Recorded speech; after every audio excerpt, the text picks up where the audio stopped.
जैसे जैसे शिखा के जन्मदिन की पार्टी में जाने का समय नज़दीक आ रहा है, मेरे मन की बेचैनी बढ़ती ही जा रही है। मैं उसके घर जाने के लिए पूरी तरह से तैयार हूँ, पर अपने फ्लैट से कदम निकालने की हिम्मत नहीं हो रही है।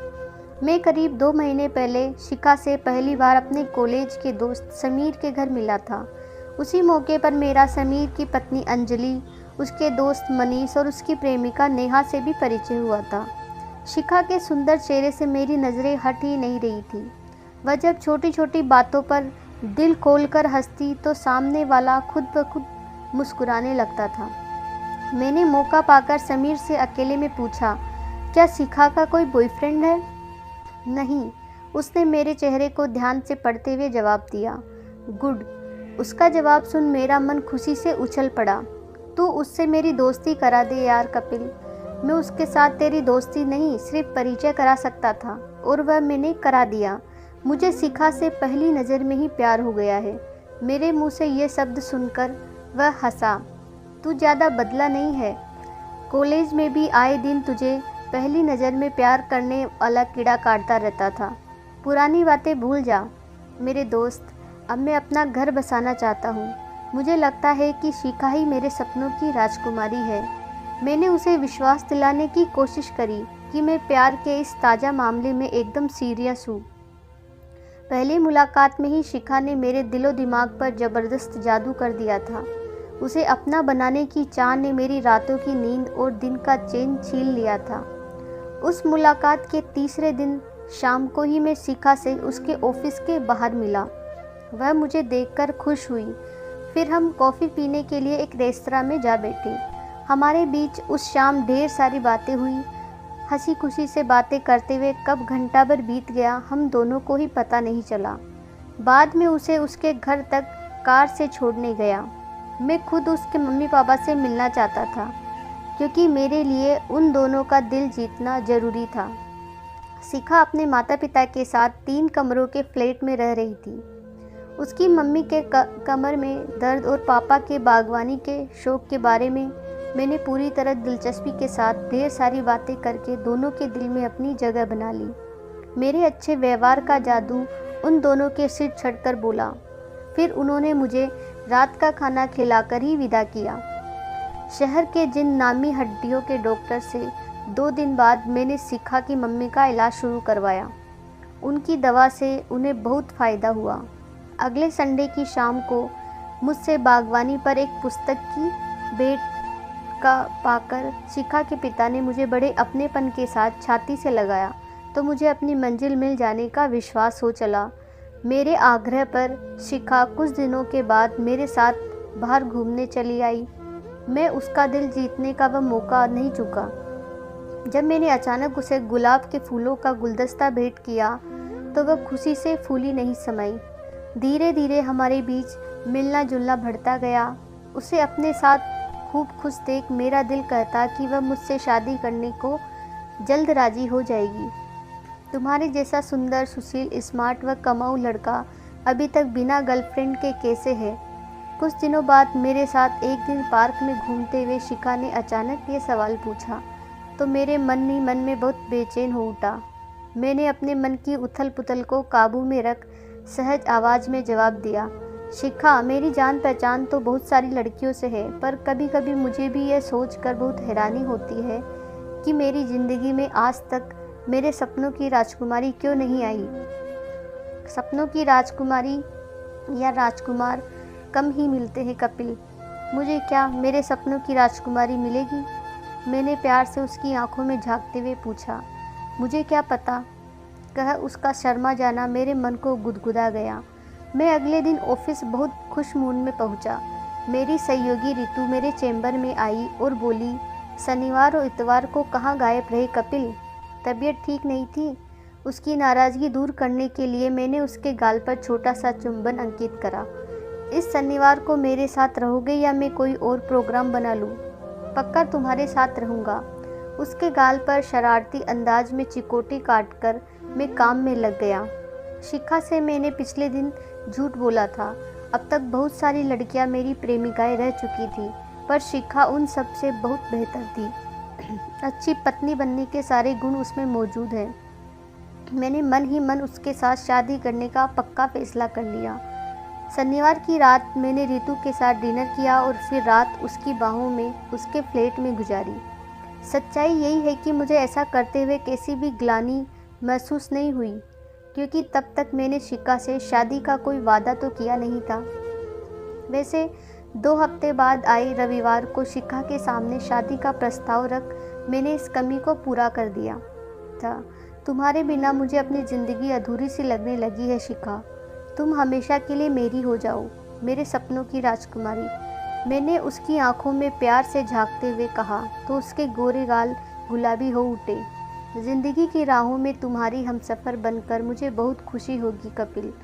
इन शब्दों में उसकी हाँ सुनकर मेरी खुशी का ठिकाना नहीं रहा। फिर हमारे बीच ये फैसला हुआ कि 3 दिन बाद शिखा के जन्मदिन के अवसर पर हम शादी करने के लिए अपने फैसले से सब दोस्तों, रिश्तेदारों व परिवार के सदस्यों को अवगत करा सरप्राइज़ देंगे। अगली रात 9 बजे के करीब बिना सूचना दिए शमीर, अंजलि, मनीष और नेहा मुझसे मिलने मेरे फ्लैट पर आए। मेरी तरफ नीले कवर वाली एक फ़ाइल बढ़ाते हुए मनीष बहुत गंभीर लहजे में बोला, कपिल, इस फाइल को पढ़ो। पढ़कर मुझे मालूम पड़ा कि वह शिखा की मेडिकल फाइल थी।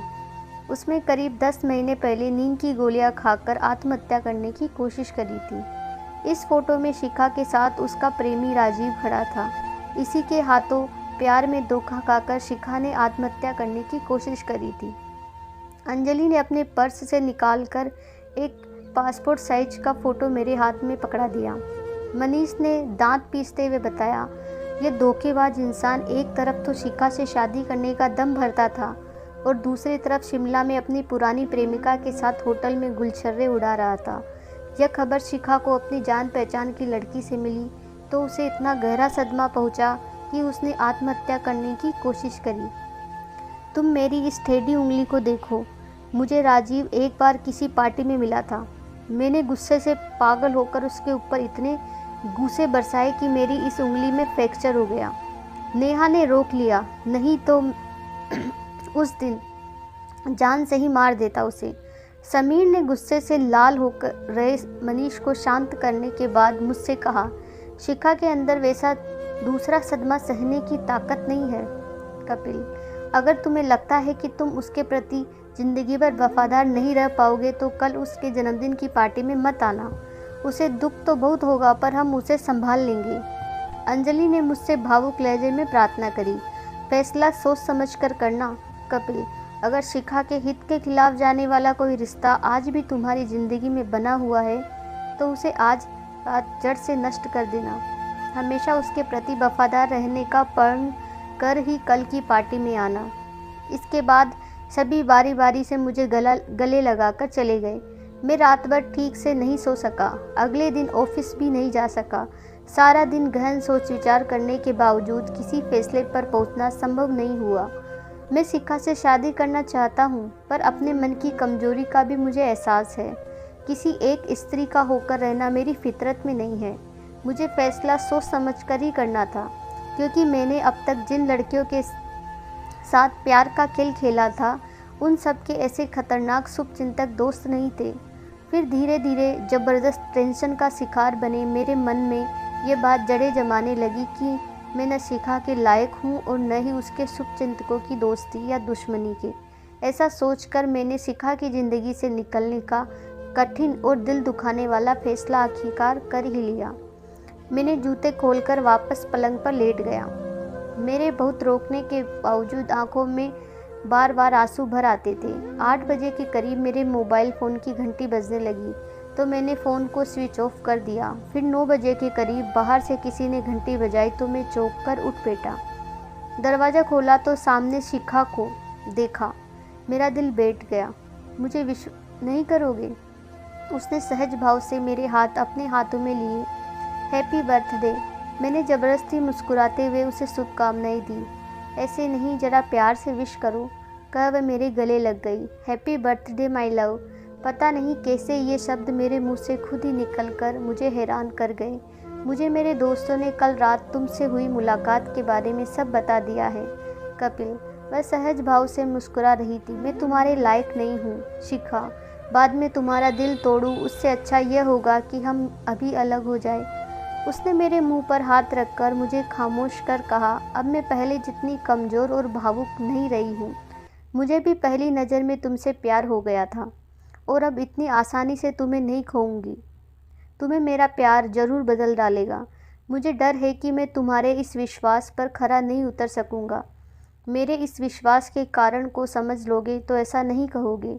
आज मेरी बर्थडे पार्टी में न आकर तुमने जिस ईमानदारी का सबूत दिया है उसका मेरी नज़रों में बहुत महत्व है। यही ईमानदारी तुम्हारे अंदर भावी बदलाव का बीज बनेगी।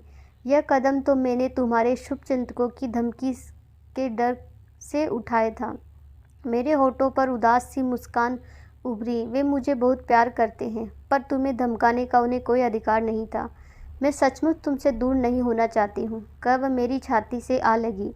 मैं भी उसे मजबूती से अपनी बाहों में के घेरे में कैद कर लिया। उस पल मेरे दिलो दिमाग में कोई उलझन या अनिश्चितता वाक़ई नहीं बची थी। उसकी आंखों में लहरा रहे प्यार के सागर को देखकर मुझे विश्वास हो चला था कि भविष्य में कोई ऋतु मुझे कभी ललचाकर शिखा के प्रति बेवफाई करने को मजबूर नहीं कर सकेगी। हेलो दोस्तों, आपको ये कहानी कैसी लगी प्लीज़ कमेंट में बताइए। और प्लीज़ दोस्तों मेरे चैनल को सब्सक्राइब कीजिए, कहानी को ज़्यादा से ज़्यादा लाइक कीजिए, शेयर कीजिए। धन्यवाद।